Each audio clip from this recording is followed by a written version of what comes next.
63 நாயன்மார்களில் ஒருவரான புகழ்ச்சோழ நாயனாரின் வாழ்க்கை வரலாறு சிவபக்தியின் பெருமையையும் அடியார்களுக்கு தீங்கு நேர்ந்தால் ஏற்படும் துயரத்தையும் உணர்த்தும் ஒரு நெஞ்சை உருக்கும் வரலாறு ஆகும். சோழ நாட்டின் தலைநகரான உறையூரை இவர் ஆண்டார்.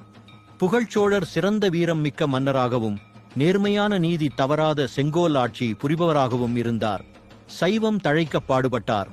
அவர் சிவபெருமானிடத்தும் சிவனடியார்களிடத்தும் எல்லையில்லா அன்பும் பக்தியும் கொண்டிருந்தார். சிவாலயங்களுக்கு பல திருப்பணிகள் செய்தார். புகழ்ச்சோழ நாயனாரின் வாழ்வில் நடந்த 2 முக்கிய சம்பவங்கள் அவரது பக்தியின் தீவிரத்தை உலகறியச் செய்தன.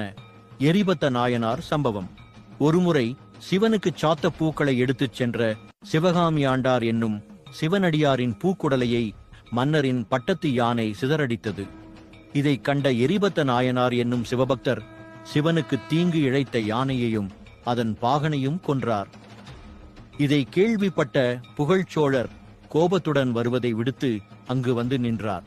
சிவனடியாருக்கு தீங்கு செய்த குற்றம் தன்னையே சேரும் என்று சொல்லி தன் உடைவாளை எரிபத்த நாயனாரிடம் கொடுத்து, இந்த குற்றத்திற்காக என்னையும் கொன்றுவிடும் என்று பணிந்து நின்றார்.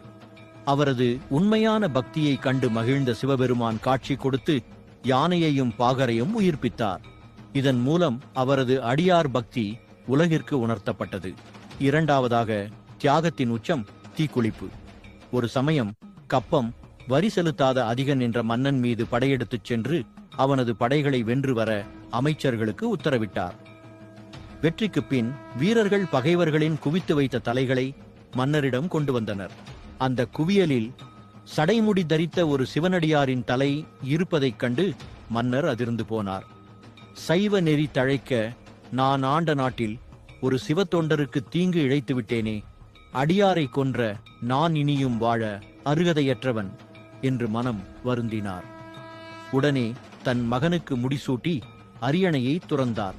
அந்த சடைமுடி தாங்கிய தலையை பொற்தட்டில் ஏந்தி உடலெங்கும் திருநீறு பூசி தீக்குண்டம் வளர்த்து திருவைந்தெழுத்தை நமசிவாய ஓதியவாறே அக்னி குண்டத்தில் புகுந்து உயிர் தியாகம் செய்தார்.